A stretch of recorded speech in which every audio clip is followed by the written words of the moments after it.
Hello and welcome. Living with diabetes entails taking special care to eat foods that will keep your blood sugar and insulin levels in check. A contemporary approach in the diabetes community, however, emphasizes on when, and when not, to eat. Friends, relatives, and healthcare experts may have used terms like intermittent fasting and time-restricted feeding to characterize this pattern. We'll look at what these eating methods entail, how they may influence people with diabetes, and the dangers and advantages to consider if you opt to skip a meal. What is intermittent fasting? Intermittent fasting, also known as IF, is a type of eating in which you alternate between consuming little to no calories for a period of time, which could be a few hours or a full day, and a normal eating schedule. Popular IF plans include alternate day fasting, in which you consume very little food, 500 to 700 calories or fewer, one day and eat normally the following. This regimen is usually repeated every other day, but some people make exceptions depending on what works best for their lifestyle. Another option is periodic fasting, also known as 5-2 fasting, in which you restrict your food intake on specific days of the week, for example, Tuesdays and Fridays, but eat normally on the other days. These patterns are intended to limit the number of calories you consume. What is the mechanism of diabetes? Diabetes is a metabolic disorder in which people have difficulty metabolizing or processing carbohydrates. When we eat carbs, we break them down into a simple sugar called glucose, which is then released into our circulation, or blood sugar, for our cells to use as fuel. When glucose enters our bloodstream, our bodies create a hormone called insulin, which aids our muscles, liver, fat tissues, and brain in absorbing glucose from the bloodstream and transporting it to our cells, where it may be used for energy. Obesity and excess weight gain, for example, can hamper our cells' capacity to utilize insulin, causing glucose to build up in the bloodstream and resulting to high blood sugar. This is known as insulin resistance, and it is the driving force behind prediabetes and type 2 diabetes. The advantages of intermittent fasting.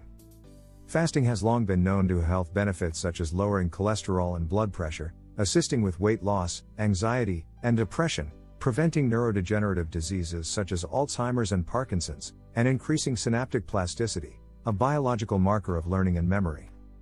Fasting benefits us not just physically but also mentally. One of the primary advantages of intermittent fasting for those with type 2 diabetes is that it reduces visceral fat. We consume fewer calories when we fast.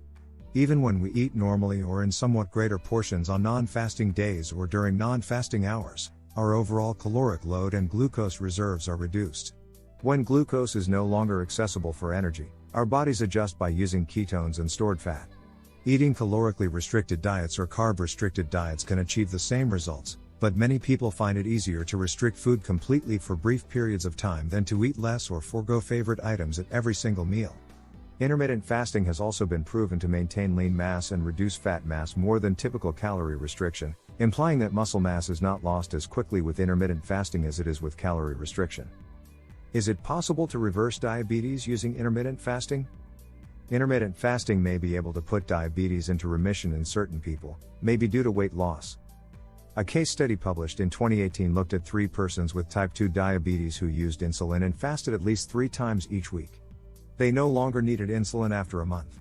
They also saw improvements in their BMI, waist circumference, and H.B.A.1.C levels. After a few months, each individual had shed roughly 10% of their body weight.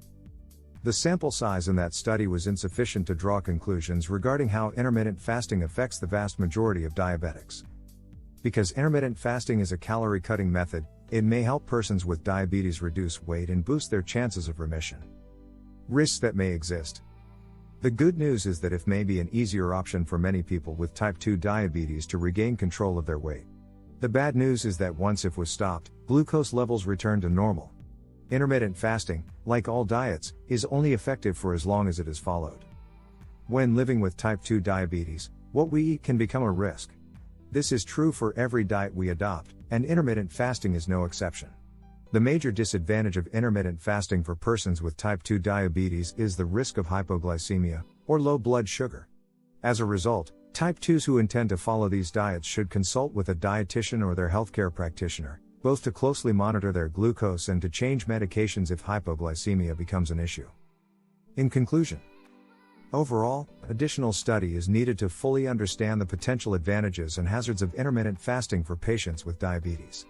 Before making major changes to your dietary habits, consult with your healthcare team or a certified dietitian, who can provide more personalized advice. Please don't forget to hit like and subscribe if you have been enjoying the content so far.